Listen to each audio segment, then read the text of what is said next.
Welcome back to episode 2 of the Code Cricket Show with Code's legendary suite of cricket writers.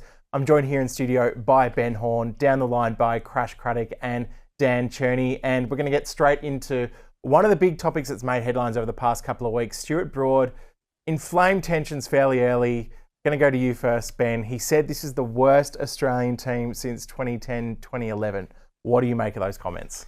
I think he's got it slightly wrong, Lockie. I was in England in 2013, and I think that was a weaker Australian team. I mean, it's hard to say worst when you had names like David Warner, Usman Khawaja, Steve Smith, Phil Hughes in that team, but they were obviously starting out their careers. It was sort of before Australia's bowling attack got established. I think that was a weaker team than this one. I think Stuart was sort of stirring the pot a little bit. He's picked on the fact that Australia are a bit unsettled, so there could be a bit of truth to what he's saying. I'm sure Australia will be using it as motivation. Crash, what about you? You've seen lots of iterations of this Australian team. Is there any truth to what Broady's trying to stir up nice and early? Oh, I thought it was close to the money. There were a couple of weak teams since that one, but what he was trying to do was say to this England team, look, you're up and about, get up and about, you're a chance here. I mean, England haven't won a test in Australia since 2011, since Gout was in preschool. You think of that, the little Gout walking around saying, guess what, England's won a test. I mean, it's ancient history, isn't it? So it starts with self-belief and a bit of a pep talk, and I think that's what he was trying to do. And he wasn't far wrong, not at all. Well, Dan, and we'll cross to you as well. I guess from an England perspective, he also said it's the best chance that England's got, like Crash mentioned. Do you sense that as well? We're about a month or so out now. Is that where you sit as well? Well, just quietly, I reckon Gout would have been walking around pretty quickly, given how quick he is now. But just imagining that, Crash. But no, look, in terms of England's chances, look, they haven't won a test here in 15 years, never mind winning a series. So I suppose, yes, almost by definition, it has to be their best chance because they've been so abject in recent times. I mean, if they had that better chance previously, well, their chances are pretty low this time around, or they badly underperformed across several series, which I suppose you could argue that they have. But I think they're more organised. Their test record across the board in recent times has been pretty good without being exceptional. They haven't quite managed to win a couple of big series, but they've drawn 2-2 against Australia famously a couple of years ago, and then 2-2 against India. They had their moments in both those series. So look, I think it's a very, very impressive England team on paper. Certainly the batting looks very, very settled. The exception, I suppose, of the number 3 position, which we might get to later. And then there's the fast bowling, where they've brought a big array of quicks. They've got all guns blazing with the 5 guys that can all bowl 90 plus miles an hour. It's just whether they're able to stay on the park and whether they're able to be effective in Australian conditions. All right, before we get into the next topic, we've got a special offer for listeners or watchers of this show, for those of us joining us on YouTube. Now, Benny, you're one of our many Code Cricket journos. $49 for 12 months of Code Sports.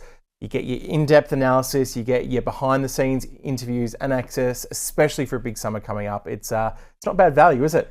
$49, can't complain. It's cheaper than a round at the pub, I think, these days. And hopefully we'll be making a bit more sense than some of the yarns I've spun around the bar before as well. Absolutely. And it lasts for 12 months instead of 12 minutes. Hit the link in the description or head to bit.ly/code shop and you'll get all the details for the offer. Well, let's get straight into some of the discussion around whether this is the worst team of the Australians produced since 2010-2011, because on paper there's a few people putting their hands up. Second round, Benny, of the Sheffield Shield has been run and done. Anyone in particular? I mean, I think my Lloyd Pope campaign might struggle a little bit at the moment, but how are you looking at where standout performers are going in the Shield? Yeah, don't give up, Lockie, though. It's just a minor calf tweak for Nathan Lyon. He could be right in the mix. Okay, good to know. Yeah, look, it's getting close now. I mean, really, I think if we're saying there's one vacancy in the Australian batting order, then I think that there's 2 vacancies in the Australian batting order. You'd have to say Marnus Labuschagne has sewn one up, and the other one I'd say is coming down to Jake Weatherald or Beau Webster. It sounds funny when you're sort of matching a opening batsman against an all-rounder, but I think the crunch issue here is whether Cameron Green can be trusted to bowl in that first test. If he can't be trusted to bowl, then I think they have to go with Beau Webster as an all-rounder to kind of help out the fast bowlers. But if they think they can get some overs out of Green, I think that Jake Weatherall's a serious chance to open the batting. That would give the selectors, I think, the batting order that they would prefer, which would be Marnus Labuschagne at number 3 and Cameron Green with a bit less responsibility on his shoulders back at number 6. Dan, can you take us a little bit into this Jake Weatherall resurgence? Obviously, 18 to 24 months ago, he's not a player we probably would have thought would be anywhere near the Australian Test team. He's been in and out of cricket at stages as well, but to see him potentially be this close to a baggy green, it's a pretty special story, isn't it? Yeah, it is. And look, as you touched on there, he's had breaks over time. And Ben did an excellent story with him earlier this year where he sort of detailed the role that his wife played in terms of, or his partner played in terms of getting him back to continuing playing cricket and his broader mental situation. But from a purely cricket perspective, this is the guy who couldn't get a game for Tasmania in his first season in the Apple Isle only a couple of seasons back. He actually wanted to move back to either South Australia or to Victoria, who were both interested. In the end, Tasmania wouldn't budge because he was contracted. And I suppose that it's been a massive silver lining because he stayed and he dominated last Shield season. They had an excellent Australia A campaign against Sri Lanka A and Darwin, and then it started the Shield season well without dominating, but he's made 350s, including a 94 in a low-scoring game against WA. I mean, look, in some respects, he's exactly what Australia want. He's a counter-punching top-order player. He's probably the closest thing they've had to David Warner since David Warner retired. It's been funny with David Warner because I suppose the further we go without him, the more we realise we were probably how lucky we were to have him. As much as he polarised and as much as some of the later career returns were a bit up and down, but particularly if he is to open alongside Labuschagne, I beg your pardon, alongside Khawaja, they would be very complementary type of players. Given Khawaja obviously the more dour defensive type, and Weatherall is much more a swashbuckler. Crash, let's talk about the other two, I guess, in the top 3 that are looking more likely now, Usman Khawaja and Marnus Labuschagne. I think the consensus here is that Marnus has locked his place in one of those top 3 positions. We assume it's going to be 3. There's still maybe a slight chance it's going to be the opening spot. But what have you made to their starts of the season, respectively? And I guess how important will they be for this Australian side? Yeah, well, I went and saw both of them at Waterfield, and what I like about Marnus is as much as the 4 centuries is the intent. At Greg Chappell's book launch, hidden inside that fascinating book that he's just put is a paragraph where he says, if you bat conservatively and bat to stay there, you deactivate so many of your emotions and your creative instincts, and you bat clunky.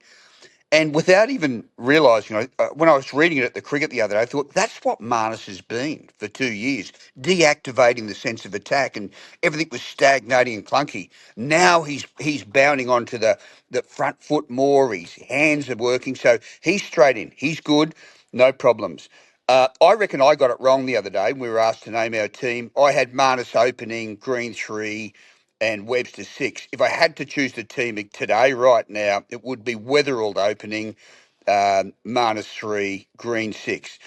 But, and Khawaja, look, he scored a 50 and a 40, and that to me is enough. But if you play Weatherall with him, you do get that little additional strike rate, which takes the pressure off Usman. He bats in a phone box like he always has. He doesn't move his feet that far forward or back, but he just gets the job done. And underrated too, he's an exister at the crease. He absorbs an opposition attack. Much like Marnus, he never wanted to open the batting. It was not his desire. So he's been an underrated story. How long will he last this season? It's a good question. Will he go on beyond it? That's a good question. But he looks solid enough to me. He was just getting his game in order. You could just tell in those Shield games, getting the leave in order, and so yeah, I think he'll be fine. And just to wrap up the selection stories, Benny, good news today. Pat Cummins, we've seen some pictures of him back bowling again. Yeah, look, I mean, it's good, I guess, under the circumstances. I mean, the fact that Pat still hasn't bowled yet is, doesn't sound great when we're looking to a summer that's starting in 4 weeks' time. But look, I guess everything that he's allowed to do at the moment, he seems to be doing well. A lot of running, from what we hear, he's training very hard. So I guess he's putting himself in that position. But ultimately, the big step will be, will he get back into his bowling loads? And by his own estimations, he needs at least 4 weeks, maybe 6, to build up those loads. The first test I think is a mathematical impossibility now. And probably the second test as well, getting close too. So I think, the best case scenario for Pat now would be a mid-series return, maybe test 3 in Adelaide. But still, there's no certainties yet. I mean, Australia at this stage, they need to prepare as if Pat's not playing, and if he does get up, it'll be a bonus. Well, he might have missed that 11 for the first test, but one 11 he didn't miss was the combined Ashes 11 that the BBC picked last week. Their readers voted for a team. I don't know if you guys saw this, for their combined squad for this summer. There was only one Australian batter in the top 7, and it was not any of the ones you were thinking of. It was Cam Green at number 3. No Smith, no Travis Head, no Usman Khawaja. The bowlers that made it, there was Stark, there was Cummins, and there was Lyon, but it was pretty England heavy. I mean, Benny, I feel like we need to have another crack. We need to go from an Aussie perspective. Talk me through, I know you put a bit of thought into this, a potential combined Aussie-England 11. Yeah, I did have a bit of a think before. Look, I haven't picked them all, I guess, in the positions that they're going to play in this series, but positions that they have played in Test cricket in the past. So in order to get as many stars in this team as possible, I've put Steve Smith up to open with Ben Duckett. Otherwise, I think England do have an advantage there with their opening pair. Number 3, I've gone Joe Root. Then I think the 2 players who could really make the biggest difference in this series, Harry Brook and Travis Head, number 4 and 5. Ben Stokes, the all-rounder at 6, he's also absolutely pivotal figure in this series. The wicket keepers, you could sort of flip a coin, really. It's going to be an interesting battle between who can contribute most in this series. I've gone Alex Carey. And then the bowlers, I've gone Stark, Hazelwood, Lyon. But with Cummins being injured, I've gone Jofra Archer, because I think that could be one of the real exciting things this summer, watching Jofra Archer play a test. Dan, no Scott Boland in that 11 from Benny. But what do you make of that? Any changes you'd be making? Oh, look, we know Ben's always had some issues with Victorians. Interesting to see him put Steve Smith back up to open. I'm not sure how Steve would feel about that. But no, look, I think in all seriousness, by and large, that's pretty fair when you consider the broad strengths and weaknesses. I mean, look, I think Mark Wood poses a serious threat to Australia too when he's on song. But I think one department where it is clear that Australia have an advantage is the spin. Not that Nathan Lyon has been setting the world on fire in the Sheffield Shield so far this season, but when you consider Shoaib Bashir and even some recent comments from Tony Dottermaid, the selector, who sort of Australian selector, who's not known for being outspoken, but in a recent local radio interview, he sort of acknowledged that England's spin is a bit of a soft area for them. So, yeah, I think that's one where there's clearly an advantage. But no, I think Ben as chairman has done a very good job. Crash, can we fit any Queenslanders into that side maybe? Is there room for Aussie, Marnus? Yeah, I got to say that it's a funny old team, isn't it? But I got to say this. But my question is, who is England's opening attack with the ball? Like who are they? I mean, Mark Wood's played 2 games this year. Jofra Archer's fragile. Like it can't work, that sort of snatching at a new ball attack, and I'm not sure who we got. And like, I thought Ian Healy was terrific the other day when he looked at the way India played at Optus Stadium in that one-day game and said, "Hey, England, you're coming for one warm-up game. Get ready. This is what you're facing, the shock of Optus Stadium." And I tell you, teams that have come to Australia and beaten them over the years have normally had a bit of preparation. You know, they've normally had that acclimatisation. And to just, I see trouble for England early, I really do. And as I said, it's just too flaky, the whole attack. Oh, we'll find a new ball attack. Really? Who? Is it Brydon Carse? Is it Archer? I don't know. But it's fascinating. It's really, but very few surprises with England and Australia upwards. You know, okay, you might get the occasional fast bowler who'll just come and take a few wickets, but most surprises are downwards. And we've definitely seen fast bowlers in their prime come here and struggle. In terms of injury, Jasprit Bumrah wasn't able to get through the whole series last year as well. So it's a big ask for the England quicks, that's for sure. Okay, round 3 of the Shield coming up. Steve Smith is set to return. He spoke yesterday, Benny. What do the Australian selectors want to see from him? Obviously, we know he's going to be in that team for that first test. He's probably going to be captain, more than likely, once everything's confirmed with Pat Cummins. Where do things sit with Steve Smith? Yeah, look, I think pretty good. I mean, he looks incredibly fit. You know, we know he's been working on his fitness a lot. Hasn't done a lot of batting, which is unusual for Steve. But he said yesterday that he does feel more drained by the cricket that he's playing now than when he was a younger man. He did try and play absolutely everything he possibly could. So that's been a difference. And Australia has listened to him on that. They've given him time back in to be in New York, which is his new home. And so he's only coming in now for these last 2 Shield games rather than all 4. But I think, at age 36, I think that's what we're up to.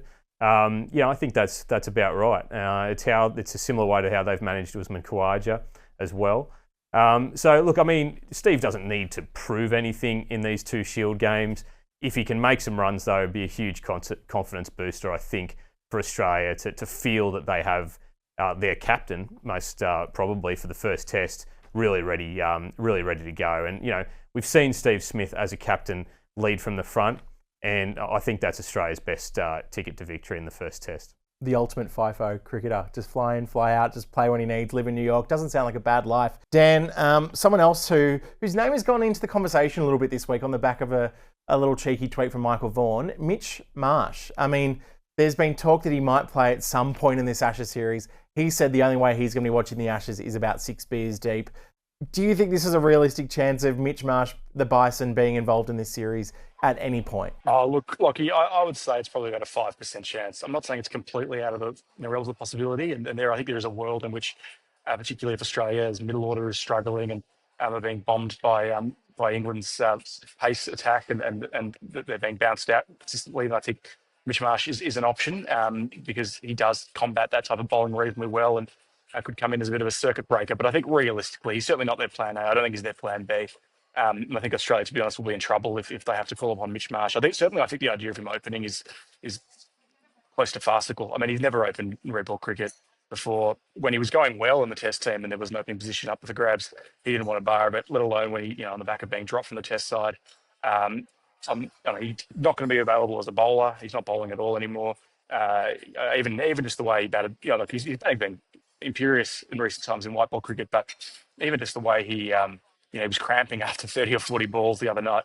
Not sure that augurs particularly well if he wants to play a key role in a Test series. So, I think, as I said, 5% chance. I think if Josh Inglis would be ahead of him in terms of the sort of circuit-breaking options that Australia have as someone who could come out and blast some runs in the middle order.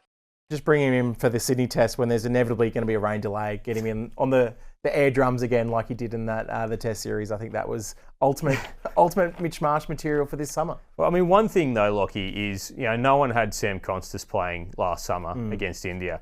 And that's the thing. If England are able to rattle Australia early in the first couple of tests, Australia will be forced to make changes. And so that's the position England need to put Australia in. And if that happens, then, I do think some of these options like Inglis and Marsh could come onto the table. So that's England's mission. That's the way that they can win this series, is if they cause a bit of chaos in the selection room for Australia. Crash. Benny mentioned Konstas. His round is up in your neck of the woods this week. Up at the Gabba, you're looking forward to hopefully being able to see him up there. And he's had some tough conditions to start this summer. This could potentially be a little bit more of a batting-friendly condition for him to try and stake his case. Yes, but I feel the best piece of electronic commentary we've heard this summer, it's only been a game or two, is from Haddon and Hussey the other day, both guys who debuted in Tests at 30, both success stories, saying this guy needs another 2 years in Shield cricket. I thought it was terrific because that age 30, which they debuted at, that's 10 years older than Konstas. And they're looking at this young kid thinking, no, you need more time, just as they baked in the oven like they did. So I can't have Konstas early in the series. I don't think he probably won't play in the series, but that's not a bad thing. Well, let's wrap up some of the other cricket that's going on in Australia at the moment. I feel like we've left the best series to last. The ODI series between Australia and India. A classic that will go down long in the memory books in Perth on the weekend. Very rain affected. But Dan, let's start with you. What is the importance of this ODI series? Australia, India, clearly two titans of the format, but it's definitely flying under the radar at the moment. How do you kind of see where this ODI series sits? Oh, look, as it should, Lockie. And I think with white ball international cricket, it tends to be whichever World Cup is coming up next, it tends to be where the energy is invested. So we've got a T20 World Cup coming up later in the summer. So I think, there's clearly more interest in that and more relevance. Whereas here, these ODIs are sort of pretty much smack bang halfway between the two World Cups, 2023 and 2027. Australia's in a little bit of a rebuilding phase from a one-day perspective. Saw a couple of guys get debuts on the weekend, Matt Renshaw and Mitch Owen, Josh Philippi and Matt Kuhneman, both who hadn't played much ODI cricket previously. Got a call up. I think it's a really important series for Matt Shaw to try and bed down his spot in the national side. Look, great crowds, and I see the big crowds expected in Adelaide and Sydney as well, and then for a lot of the T20 internationals coming up too, including in Melbourne, where I think they're hoping for 80,000 plus. So, no shortage of interest. Obviously, a lot of that is from Indian fans, which adds so much colour and excitement to the season, and it's such a critical part of the Australian cricket landscape. But look, realistically, I think everyone accepts these are the entree to the main course. Test cricket is by far the most important format still for the majority of Australian fans, and particularly that's the case when it's an Ashes series. Crash, we're getting this series a bit of a farewell tour of sorts for Virat Kohli and Rohit Sharma. As Dan mentioned, the crowds are expected to be big over the next couple of ODIs. Where do kind of Rohit Sharma and Virat Kohli, two of the greats, kind of sit among the cricketers you've seen come to our shores? Oh, well, Kohli's probably the greatest white ball batsman ever, isn't he? And I sort of like their backstories too. I mean, Rohit Sharma's family had nothing. He was basically raised by his uncle, and he's come from nothing. And I always remember seeing Rohit Sharma on his first tour of Australia when he landed in Brisbane, and he came through customs, and he went and got a coffee, and he had this pained look on his face, and I thought, it's going to be a long tour when you're struggling 3 minutes into it. He just looked like a guy that wasn't ready for it, but he's grown into it. He became a really good captain and a nice laid-back guy. Although his decision to lose 11 kilograms is controversial because so many batsmen who have lost a lot of weight just find their timing goes, starting with guys like Keith Stackpole. Remember that Stack, he lost all this weight and then couldn't hit it off the square and had to put it on again. So let's keep an eye on the new slimline Rohit Sharma. And Virat Kohli, well, he made Indian cricket look the world in the eye. I can remember captains like Mohammad Azharuddin would come over here and give really bashful press conferences and look up tentatively, whereas it all changed. He gave Indian cricket the swagger, Kohli. It's a bigger gift than any runs or anything like that, and he was, just fantastic for self-belief, confidence, combined with the technical revolution in India. The whole population was gaining confidence, and they could look at Kohli and say, that's the man I want to be. Well, the other big international series at the moment is the Women's World Cup. The Aussies, they're through to the semi-finals. One of three teams already through. They've got their big game against England tonight as we record. But Dan, I know you wrote about it last week in terms of this Aussie team finding ways to win in maybe positions that they haven't normally been able to. What have you made of what they've been able to do this series? Clearly Australia's been very impressive to this stage of the tournament. Elisa Healy's absence is going to be a big blow for the next couple of games, and Georgia Vole will get her chance at the top of the order with Beth Mooney keeping. So not a bad position to be in terms of replacements. But they just managed, as you touched on, this ability to get out of all sorts of situations. Those games against Pakistan, New Zealand, and then in particular against India, where they chased down that world record total, mightily impressive. So, the reality for Australia in women's cricket is that they're going to win 90% of their games, and it just comes down to whether they're good enough come semi-final and final day, or someone gets hold of them, as South Africa did in that T20 World Cup final last year, or say India did back in 2017. I mean, realistically, it's theirs to lose. Even with Healy's injury, I still think there's more than enough quality there to get through that, although it will be an interesting subplot now with Elisa's issue. Yeah, Ben, on that, obviously a bit of a calf injury. It's one she's had before, calf issues, but they've got some pretty handy replacements there. How much does it affect the Aussie side? Obviously, 2 centuries now. She's been batting sensationally, but you bring in Beth Mooney behind the stumps, you bring in Georgia Vole, as Dan mentioned. It's still a pretty formidable side. It is. I mean, look, I guess because Elisa has spent a fair bit of time injured the last couple of years, I guess the team has had some practice without her, which is a help. But she's made back-to-back centuries. She's the most informed player in the team. So I actually think it's a pretty substantial issue that Australia's got to overcome now, losing your most informed player at the top of the order. So, coming into the semi-finals, that's not ideal. They have been building really well. But, yeah, this is a big hurdle. So, it'll be a big test of Australia. I mean, Georgia Voll's obviously excellent player. Beth Mooney, outstanding. But, when you take out the captain who's just made back-to-back hundreds, it's going to make a difference to any team. Crash, this Aussie side has been all-conquering over the years. It's become a formidable force in world cricket. We've seen them win World Cups for fun. Where do you think this current Aussie team not only sits in kind of the cricket pantheon, but the Australian pantheon in terms of successful teams? Oh, look, right up with the best of them. You know what they remind me so much of is when Australia won 3 World Cups in a row in the men's competition. In '99 in England, and of course in 2003 South Africa, and then the West Indies. They had an aura that when they step on the field, just when you think someone's catching up to them, they move away again, and it's an amazing generation. But Elisa Healy reminds me, just watching the highlights last night, so much of her Uncle Ian, just even in her mannerisms, and she loves a bit of chat, as Heels does, and it's very, very similar. So they'll miss them. She won't stay around forever, but I think she'll be a great commentator when she retires. But yeah, they've got that. You can see it in the opposition.